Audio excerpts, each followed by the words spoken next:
Okay, I have page 4 ready and your regular notes. Going to go through some key points here.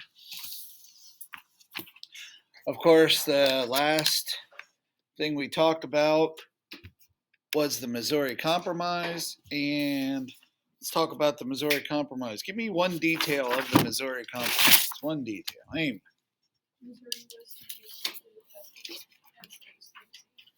Okay, Bryson.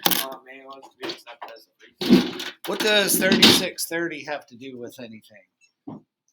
A lot, by the way. Maggie. Okay, and of course the exception would be Missouri. Don't be confused there. What was another dividing line between slavery and freedom? Good. And Bryson? The Ohio River, yes. And that's important to keep in mind, especially when we get into the Civil War. Who was the compromiser that came up with all this? The compromiser. Who was the guy? Give me the name. The name of the man with the plan. And his plan was called Missouri Compromise. Jackson does not like him. Go ahead. Henry Clay, yes. He was a Whig. Jackson's a Democrat. They don't like each other. Keeping that in mind. They are opposition parties, okay? All right. Is Henry Clay more of a pacifier or is he a compromiser? Take a look at page 3. Look at the bottom right corner of page 3. I know I said page 4, but go to page 3. Take a look at that last part there. Thomas Jackson. Thomas Jefferson's reaction to the Missouri Compromise included. Bryson. But as it is, we have the wolf by the ear, and we can neither hold him nor safely let him go. Justice is in one scale, and self-preservation is the other. Okay, and of course that's recorded at his home. Did he see Missouri Compromise as a success? Obviously, I asked you to take a look at this. What do you think, Gracie?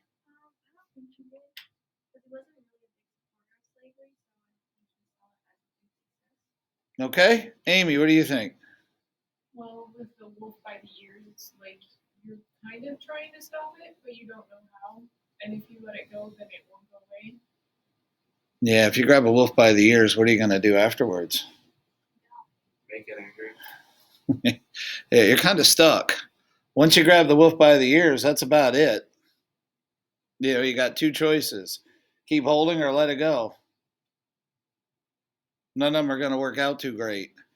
How about the one above that? What do you think? Was Henry Clay a pacificator, which means pacifier, meaning that, oh, well, just everybody feels good, or was he an actual compromiser? What do you think? Before you answer, I want you to think about it. Is he pacifying peaceful, which means peaceful, or is he great at compromising? What do you think? Why don't you give me an opinion there? Which would you label him as? Based on the Missouri Compromise, of course. Amy, what do you think? I think it's compromiser because it didn't really solve the problem. It just made everyone happy. Yeah, and when you think about it, how long did the Missouri Compromise last? About. Remember, it's 1820. So roughly, how many years? When does the war start? When does the Civil War start? Anybody know? 1860 something. 1861. So, what do you think? Bryson? Like the upper end of 30 years. So, which is he? Is he a compromiser or a pacificator? What? Compromiser. Okay. And again, you know, it's open to interpretation. Whatever your feelings are, they are. Okay, taking a look up at the map there. You decide about the lights, Maggie, whatever you want to do. And you can see, of course, keeping in mind Spanish possessions. Don't forget that. Sometimes people forget that. Remember all the Spanish names out here. Spain had Mexico. Mexico had this territory. I'm not getting much yet in the way of, yes, we got this. Okay, you go out to San Diego, San Francisco, New Mexico, Colorado, all Spanish names. I'm getting one yes. Okay, this is very important because when we get to Manifest Destiny, we're going to have Texas, we're going to have the war with Mexico. Up here you got Oregon, Great Britain, the U.S., occupying it jointly. And over here, what is this? Louisiana Purchase. Okay, foreign affairs. Canada, our neighbor. Rush Bago. Review of last chapter. What did it mean to U.S. and Canada? Anybody got it?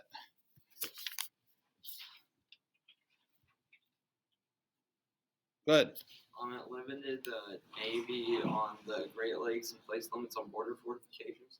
Say that last part again. Place limits on border fortifications. Yeah, basically the border with Canada and the U.S. was unfortified, meaning the military is not there.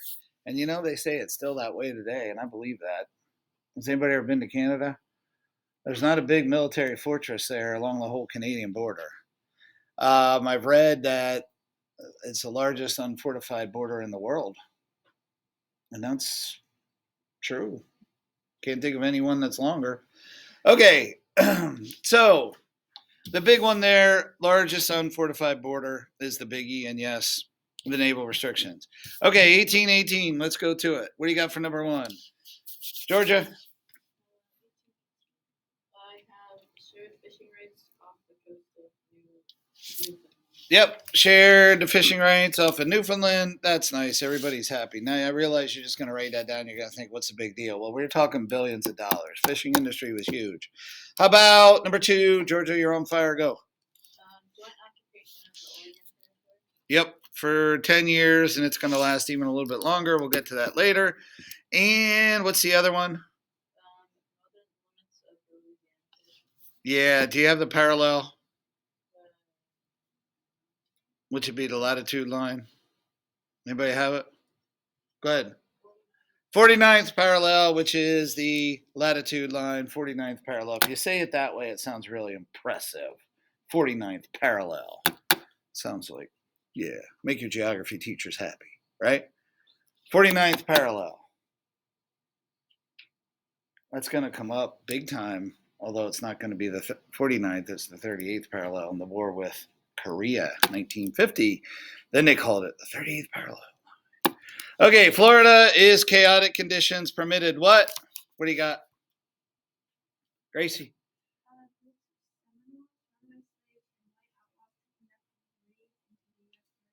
And who gets sick and tired of it and goes down there to solve the issue? Anybody?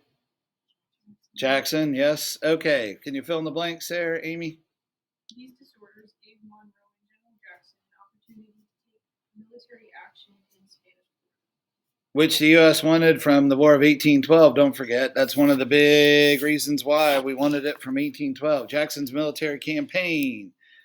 What was Jackson commissioned to do? Evelyn, do you have that one? Stop the Yep. Go to Spanish Florida if he has to. You get the idea. What did Jackson do then, Sarah? Yep. And definitely going after Britain. Spain is there. I want you to know this. Look at the next one. He almost did start a war. Look at the next question. I do want you to know that. What did many members of Congress fear, Jesse? His overzealous, Jackson's overzealousness would precipitate a war with Spain. Yeah, both Britain and Spain. Yeah, here we go again. He did. He came very close. So what man supported Jackson, everybody? John Quincy Adams, who's going to be his political rival in the next election, by the way. Rival. Florida Purchase Treaty, called the Adams-Onis Treaty. Spain turned over what? Florida. And some stuff in the Oregon Territory. Who has Clase de Español? What does Florida mean? That like weird looking state at the bottom of the country. Español, Florida. Spanish Florida. C. Go ahead. Is it some type of flower? Yeah, land of flowers. Yes. Write that down. Tell Senora Crum. Bueno. Muy.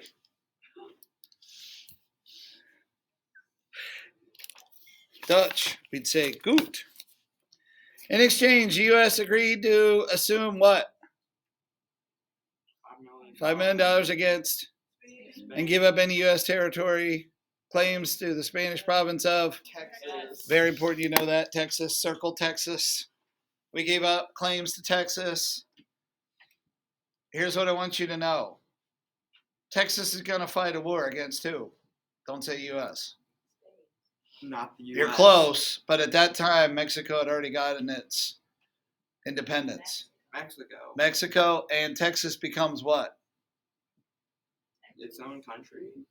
Put that down. Write that. Texas will become its own country. I want you to know that.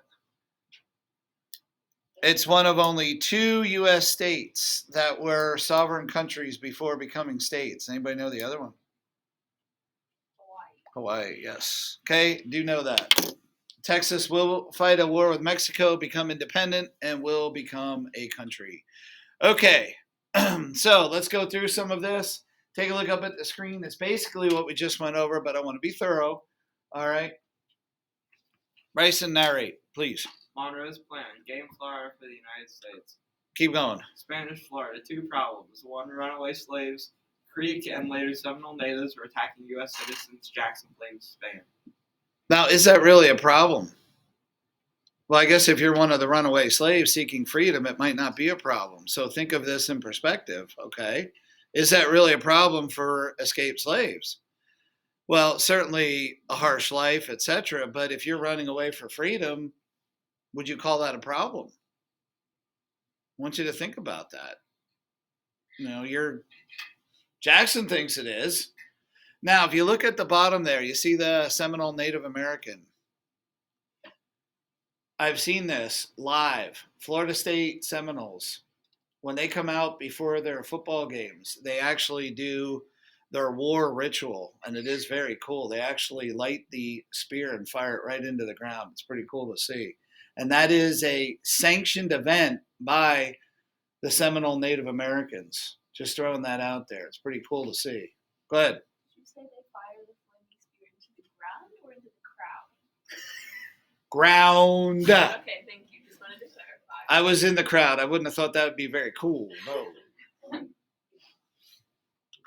Okay, on we go. The ultimatum. What's an ultimatum? Before you even read that, what's an ultimatum? What's an ultimatum? Georgia. It's like anything, like you either like do this or like it doesn't. Like do you think? I know what you mean. Go ahead, please. Yeah, it's like it's either this or like not at all. Or by a certain time. Or face the consequences. Yeah. Okay. All right. So let's read through that. Maggie, go.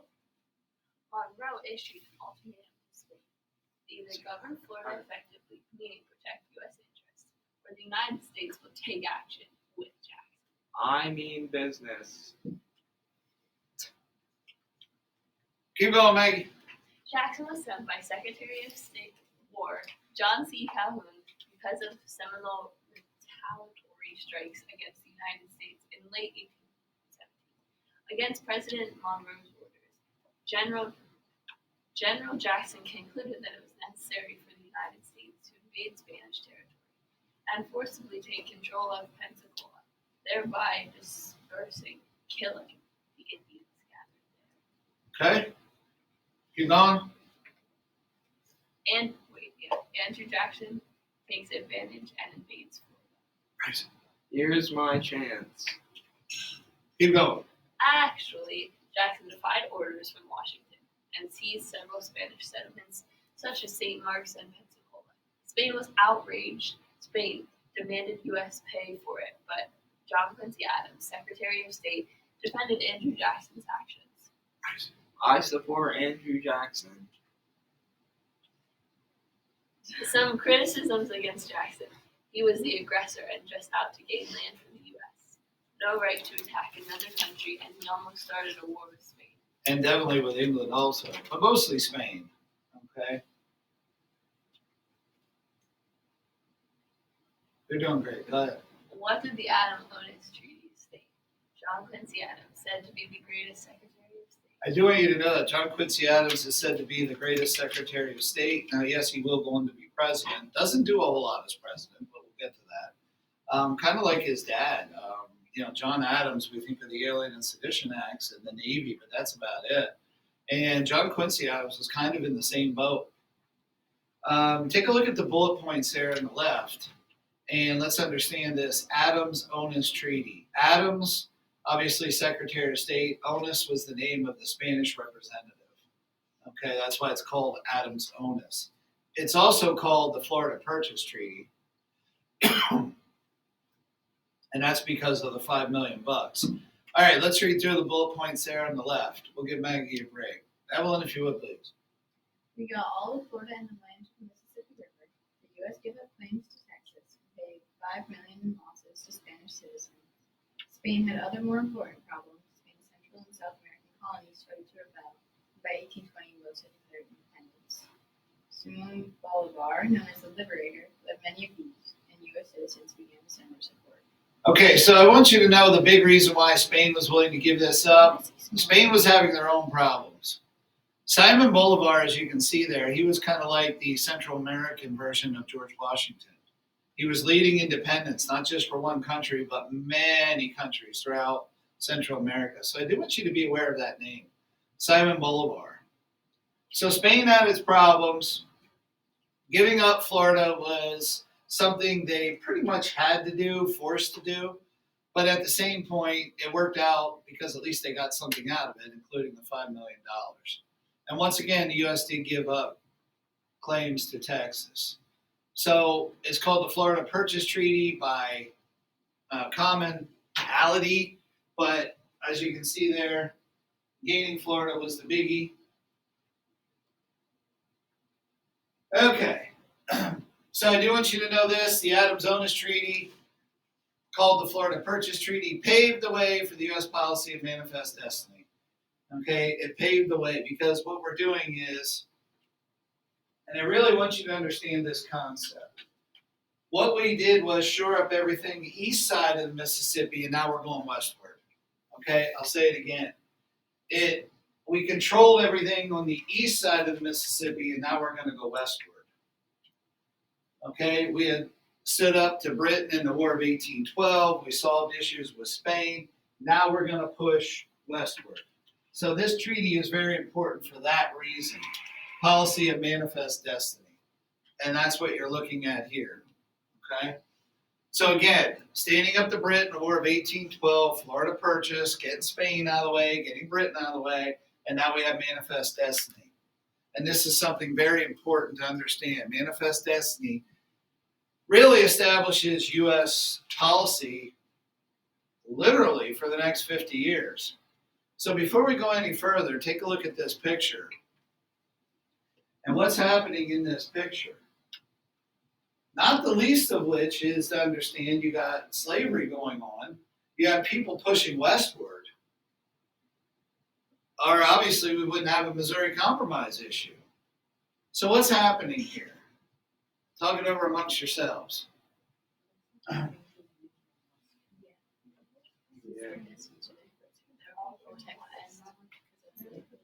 And it's like the buffalo being driven down that way. And they're like, I don't want to do this no more. Get me out of this giant.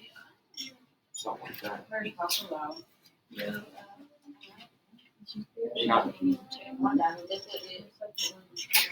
All right, Bryson, what do you got? Well, you got the angel lady pushing everyone westward, and they're kind of driving out the buffalo, bison, whatever they are. And they're all pushing westward with their trains and stuff because the Industrial Revolution. I agree. Like that. Georgia, what can you add? I don't know. It looks like the angels leading everybody westward. Like,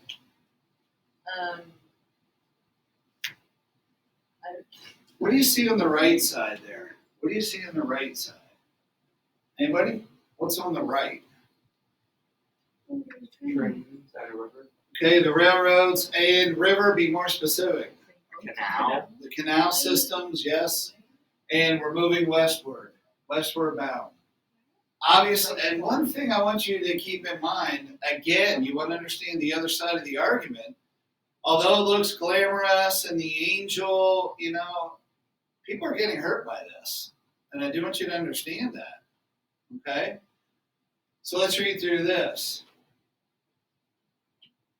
Sarah, please. It is Americans' manifest destiny to carry the great experiment of the liberty to the edge of the continent, to overspread and possess the whole of the land which Providence has given us. Fast portrayed manifest destiny is the symbol of Lady Liberty as an angelic-looking woman floating above the landscape and guiding the American people west. She is an unstoppable force, just like the Americans' destiny to be. And I think that word unstoppable really says a lot right there. Okay? But again, Adam's Onus Treaty leads to this. All right, go into Canvas, please. You notice that I do have the next group of assignments on there. I'm not assigning them yet. Okay? I want to get a little bit further. But if you want to work ahead, obviously, you're involved in a lot of things. You might want to budget your time. Whatever you got to do there, okay? Feel free to do so.